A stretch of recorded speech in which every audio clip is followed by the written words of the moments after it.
Hello and welcome to this week's episode of Build Value by Choice podcast show. I am your host, Nana Bonsu. I am the president and CEO of Infinite Horizons Incorporated, which is a business advisory firm helping business owners increase the value of their business without them having to work more than 40 hours a week. Our website is www.infhorizons.com. You can check it out and learn more about what we do. Today and this week, we are going to be talking about a special valuation method for your business. And some call it income replacement or retirement income replacement. But my guest and his firm, they like to refer to it as income replacement value. And he's a renowned speaker, very well accomplished and very popular speaker at most of our advisory conferences. My guest today is Brian Trzcinski. Brian is the Director of Business Market Development at Massachusetts Life Insurance Company, also known as Mass Mutual. When he's not advising clients about how to increase the value of their business and how to protect their income during retirement, he also coaches AAU basketball. He's a certified personal fitness trainer and also a certified exit planning advisor. So quite an accomplished person, and I'm looking forward to having Brian on my show.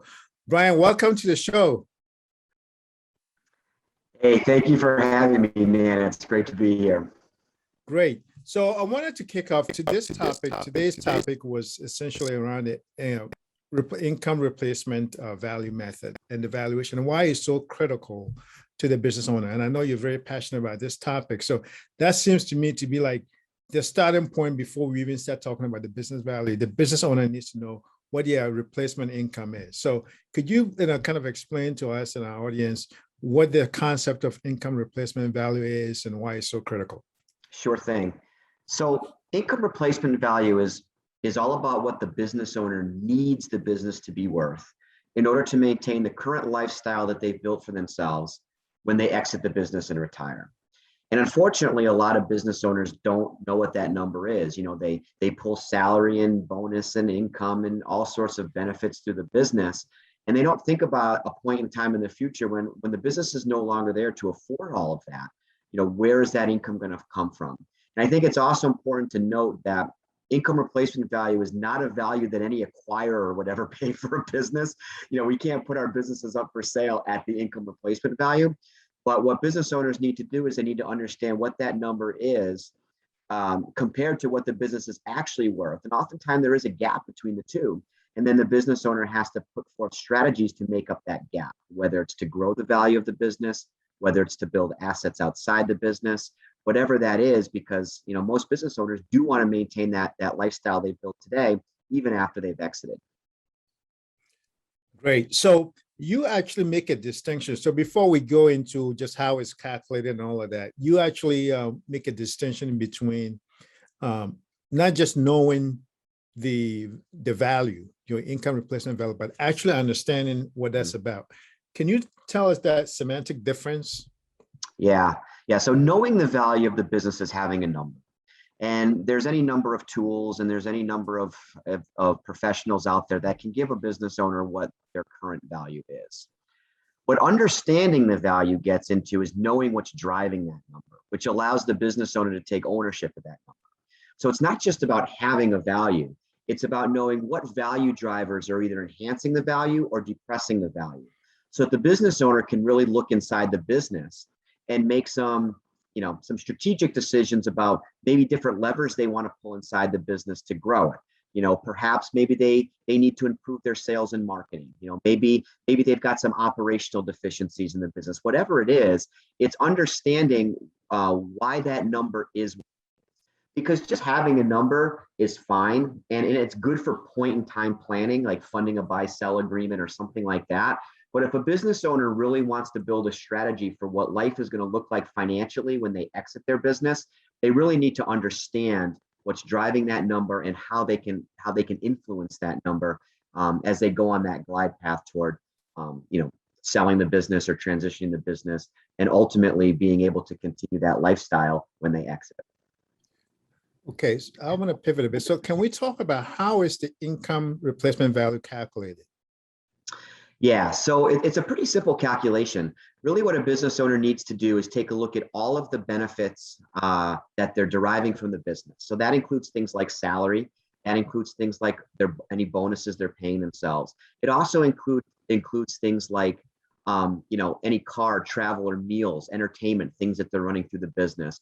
Perhaps they've also established a separate, maybe perhaps an LLC for their building, and they're charging themselves back rent. It could be things like health insurance and life insurance that the business is paying for on behalf of the business owner. And adding up all of those benefits, because that's really the true compensation that they're pulling from the business on an annual basis. And the good news is the business owner's tax returns do provide insight into what all those benefits are. So it's a matter of adding up all of those benefits and then applying a reasonable withdrawal rate. And typically, we say between 3 and 5% is really where you want to be with that withdrawal rate. And that's going to give you what the income replacement value of the business is. And what we see oftentimes is that number is higher than what the business owner thinks the business is or what it actually is valued at. So really the next step in that process is to say, okay, and I'm making this up, Nana, but let's say you have a $10 million income replacement value, but a $7 million business, where's that $3 million going to come from? And business owners have to make some hard decisions, right? They can, as I said earlier, they can make the decision to grow the value of the business, and that could be possible. There could be enough value to extract in a growth strategy. They could embark on a plan to grow other assets outside the business, qualified plans, other investments, real estate, things of that nature. Or they can decide to lower their lifestyle, and oftentimes we find that that's not an option, right? So it's either going to be option one or option number two. Right. But having that information is really valuable to do that effective and strategic retirement and exit planning that we know business owners need to do. Great. So there's a couple of ways to think about this. One is you can reduce your lifestyle now, or you can reduce your lifestyle later, right? So and maybe you don't have to do either, so long as you plan and you work with your wealth management advisor to at least work out your income replacement value. And then of course you can seek out other advisors to work on other components that will increase the value of your business and other parts of your life. The one thing that I was curious about is, usually I wanted to talk a little bit more about the benefit part, because I think a lot of times we all don't kind of think about it too much, right? So what you're saying is that if an owner is drawing, say, $200,000 out of their business, right? When they go through and they use the 1120 IRS 1120 form, they're going to see things like profit sharing and health benefits and vacation, all these things that they run through the business. That may double it to 400. So now they have to think about how they're going to replace the 400,000, not just the 200,000. Yeah, and you're right. A business owner that's pulling a $200,000 salary could be pulling down $400,000 in salary and additional benefits. And it even goes beyond something like that. And sometimes it's even as simple, I know a story of a business owner who, they ran a lot of their business expenses through a personal credit card that they had. And that credit card earned points, cash back type, benefits, and that funded the family vacation every year. So what happens when the business owner can no longer run business expenses on their credit card? Well, now they've got to pay for their own vacations, right? They can't rely on things like that. So I mean, it really requires that the business owner look at all aspects of their financial life and really determine, what is the business providing, and figure out, that when the business isn't there anymore, if you want to continue to do those things, take vacations, have vacation homes. Not to mention the salary and insurances, health insurance, those kind of things. Where is that? How's that going to be paid for on an annual basis? And I think a lot of business owners overestimate the role that the business is going to play in continuing to provide that. Especially in family-owned businesses, we hear a lot of stories of family-owned businesses saying, "Well, I'm just going to stay on the payroll, right? The business will just continue to pay me. a salary of some kind or a stipend of some kind. And that may or may not be in the best interest of the business. Oftentimes business owners also feel that when the time comes to sell the business, buyers are going to, come barreling down their door to make them all these wonderful offers. And that's not always the reality. So business owners just have to really think long and hard about, what their retirement financial picture is going to look like. And the earlier they start planning for that, the better. Yeah, that's an incredible advice that we all need to follow. Now, your company did a 2018 business owners perspective survey, and I've quoted from it a couple of times on this show, actually. And a couple of things that kind of stand out, a couple of statistics that stand out. One is that so the reason why the income replacement value is so critical, as you mentioned, is that becomes the reference point, right? Now it's just like, okay, there's combined, how do you fund that, that retirement? And you have like a pie chart, and there are many sources, right? Whether it's Social Security or whether it's the business income, and among other things. And 26% of them said, hey, it's going to come from the business in some form, right? Half of them say outright sale of the business, and half are saying some kind of business and some kind of income coming out of the business, some kind of income stream. However, a lot of times the business value don't match up with or fall short of the income replacement to fund their lifestyle. And to top it off, 75% of these owners have less than $500,000 saved in their retirement plan that's outside of their business. So if you need $10 million, that's the example that you gave. That's just for the purposes of conversation. If your income replacement value to support your retirement, because the average length of retirement is about 18 years, right? Based on, I believe, Bureau of Labor Statistics, gave that number. And you need that, and you only have $500,000. Now, you may be spending, even though the average, and the thing about averages is that some may be high, some can be low. If you spend like $200,000 a year, right, and you have a lifespan of say 18 years, that's not going to cut it, right? So especially if you're a couple, you're probably spending more than that. So the question then becomes,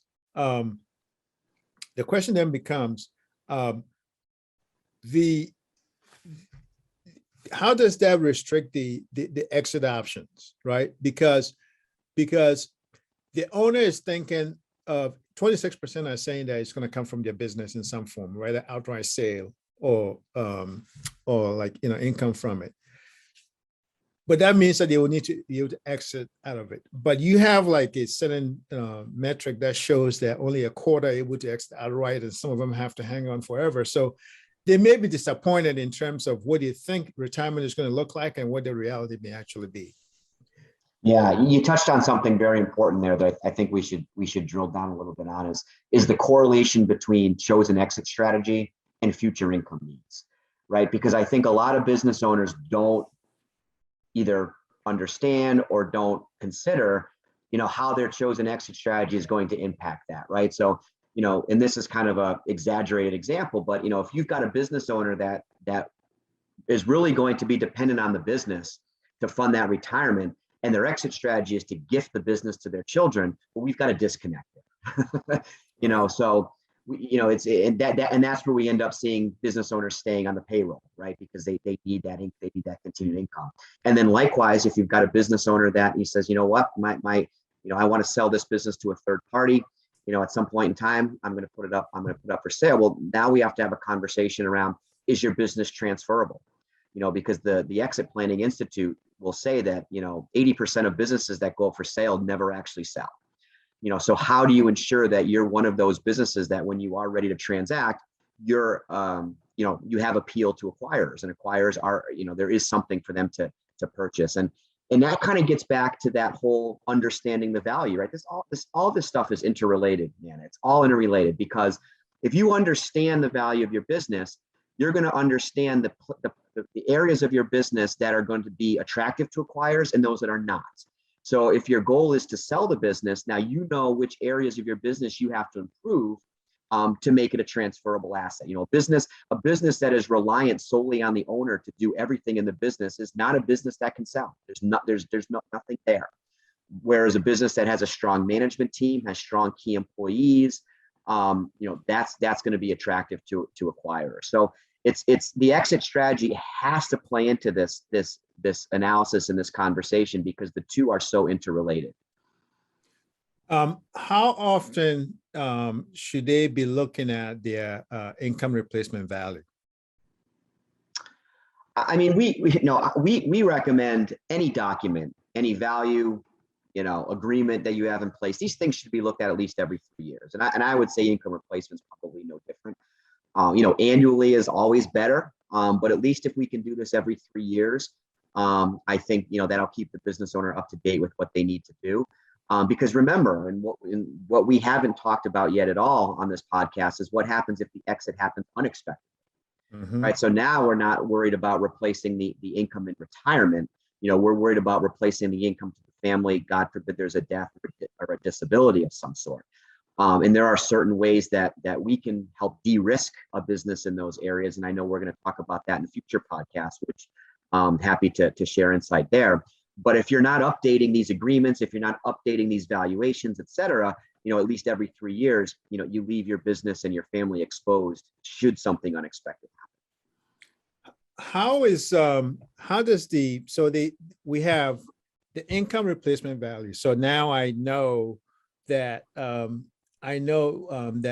this is how much money I need for, let's just say, my business to be worth, because for the most part, most business owners, I don't know if it was Mass Mutual or if it was Extra Planning Institute, that said that about 80% of, at least I guess it's in most financial planning surveys, about 80% of business owners have their wealth, most of their wealth tied into their business, right? Mm-hmm. Yeah. So if you have that much, value, that much money that you need to fund your business to be worth to fund your retirement, and you find out that, and then of course, a lot of times the business is also, the valuation method for the business usually uses a different method, like let's just say a market valuation method, where you look at the multiple or the how many times you want to go above the profit or the revenue or the the discretionary income to for the business to be worth. So the long and short of it is, you have certain things that are within the owner's control and certain things that are outside of the owner's control, right? Things like if they're whatever industry they're in, if you're in manufacturing, you may be between 3 to 7 times multiple, that kind of thing. So can you tell us just how, because one of the other reasons why knowing your, because it sets up for a factual conversation with your advisor or advisors, right? Knowing, so we talked about how you calculate your income replacement value, and now you found out what your business is worth, and you realize there's a gap. How do you go about pursuing that conversation, and how soon should that conversation start? How critical is it? Because a lot of times owners are focused, quote unquote, too busy, or feel like they don't have the time, or they don't have the resources to do it. And I would imagine your recommendation is you cannot not afford to have that conversation like right now. Yeah, all business owners they come to a fork in the road. And the earlier they could make this decision, honestly, as you mentioned, the better. They have to make the decision longer term. Does it make sense for me as the owner to keep this business and grow it? Or does it make sense for me to leave this business and work towards whatever my chosen exit strategy is, right? We call this the keep or leave decision that business owners have to have. And if the decision is to keep the business, well, that implies that the business owner is staying in the business because they're committed to growing the value of the business. Mm-hmm. And they're going to invest time, resources, and money in doing whatever it takes to increase that value. So if there is that retirement income gap, then that's probably going to be a big chunk of how they make up the gap, right? They're committed. They still have the fire in the belly. They still have the strong desire to run this business, grow this business, and they're committed to making up as much of the gap as they can. There's as you mentioned, every industry has a ceiling, right? You can't exponentially increase the value of your business, right. As high as you want. There is a ceiling. Right. but at least they're committed to maximizing the value as much as they can in their given industry. If the decision is to leave the business and for whatever reason, maybe they want to transition it, maybe they don't have that fire in the belly anymore, and they're just, I want to get out. I've done all I can in this business. I want to work towards whatever my second act plan is in my life. Then that's a much different conversation, right? Because they're not committed to growing the value of the business. They need to choose an exit strategy that's going to make the most sense for them financially, as well as for the continuity of the business. They probably want to start making up that gap, if there is one, by growing assets outside the business. In other words, not reinvesting all of their profit back into the business, but perhaps putting it into things like qualified plans, non-qualified plans, other assets outside the business, and choosing an exit strategy that's going to allow them to monetize that business the best way they can when they exit. So as soon as that's really the first conversation a business owner has to have with their professionals is, what's the longer term strategy? And by longer term, I mean like 5 to 7 years. Is it to keep it and grow it, or is it to leave it and exit it? And then from there, the professional can work with them in putting together the appropriate plan to accomplish whichever goal they choose. Yeah, and 5 to 7 years makes sense, because these days it seems like every decade there's some kind of major global issue happening, and so if you're not thinking about it already, you don't want to wait for the next pandemic or some other global crisis to happen that could put a dent Change in everything. It'll change everything. Absolutely. Right. Yeah. Right. Now, why do you think? Because in that 2018 Mass Mutual Business Perspective study, I think a quarter or something like a quarter of the business owners did their own valuation, or their partners did it. Why do you discourage that? Or do you think, because, there's some reasons, obvious objectivity and those other things. What are some of the reasons why, business owners can be complacent, but instead reach out to a financial advisor to actually help them work through the income? I mean, they can get a tool, but actually understanding what's behind it and ideas around strategies to handle it requires that of the professional advisor. Yeah, that's accurate. According to our Mass Mutual study, 1 out of every 4 business owners say they value their business themselves.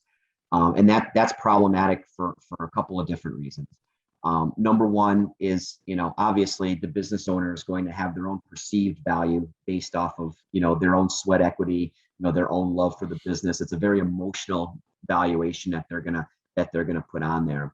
But more importantly, is 80% of a business's value is tied to intangible assets. Right? It's not tied to the plant, the property, the equipment, the hard assets, the computers, the tech.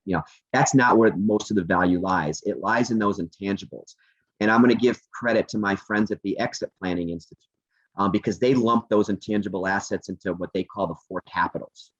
Their social capital, that's the brand and their reputation. Their customer capital, that's the stickiness of their customers, their likelihood to refer new customers, and their likelihood to bring reoccurring revenue. The other capital is their structural capital, right? That's all the documentation, the standard work, trademarks, the patents, all the things that are documented that make that business unique, right? So that if someone were to come in and take over the business, they can hand that document over to somebody and they would know exactly what the secret sauce is in that business. And then the last capital is their employees, right? That's the people who work for the business, team in place. Do they have key employees? So 80% of a business's value, and oftentimes that's referred to as goodwill, right? When you talk to a credential advisor, they'll call that goodwill. And it's very difficult for somebody who's running the business and doesn't have a trained eye towards valuing business to put a true valuation on that. So that's why we see those standard deviations so off the map when business owners value their business themselves, because they have a very difficult time valuing those types of things themselves. How much does the age of the owner factor into this whole income replacement evaluation method and planning and timing? Well, it really doesn't factor into the calculation of what the income replacement value is. Where age factors in is the time horizon that an advisor has to make up the gap, right? Because, and that's exactly why we don't recommend when a business owner decides 12 months, in 12 months, they're ready to exit. That's too late, right? Because now you only have a very short runway to make up the gap or grow the value of the business or whatever you need to do to make up that gap. So age really comes into factor and that's why we say the sooner you can do this analysis, the better, because you want those 5 to 7 years, as we talked about, so that you can really prepare yourself personally, financially, and the business as well, to meet that need. But the age won't impact what the financial the income replacement value is. Now, I saw this this statistic from the 2017 Exit Planning Institute survey, where the 72% apparently of business owners don't believe that exit will impact their lifestyle. I wasn't really sure what that meant. Can you explain a little bit further, what that's about? Yeah, I mean, I've seen that statistic as well, and I've used it because I think it's a frightening statistic. Yeah, it is. I mean, yeah. I didn't do the study, so I can only assume what I think it's getting at. Right. But I think what that tells us about the mindset of the business owner is that they don't really truly understand the correlation between exit strategy and retirement income. I also think it also stresses the notion that the business is going to really be able to afford that lifestyle. They're not understanding that you may not have a windfall of offers when you put the business up for sale. Your children may not be willing to pay you a salary in perpetuity, right? Right. I think there's just a lack of understanding, and maybe there's an overestimation of the role these things are going to play. And we've also seen too that when business owners, so there's 6 ways to exit a business. 3 of them are internal and 3 of them are external. And when a business owner has an internal strategy, one of the internal strategies, they're more likely to say that it's not going to impact their lifestyle. Right. Usually the business owners that want to sell or do some sort of external exit strategy are a little bit more, they're a little bit more realistic about how it's going to impact the future. And that's because, and the internal is typically family. And I think family always thinks family is going to take care of family. And I know this is probably for a whole other podcast, Nana, and then I'll stop. Yeah. A very important question that business owners should ask themselves when they're family owned is, are you a family first business or are you a business first family? And how you answer that question will provide a lot of insight into how you view things like what we've been talking about. Yeah. And I know we kind of run out of time. So the last thing was, speaking of statistics, and obviously, I mean, I think we've made the case why the income replacement value is so critical to know.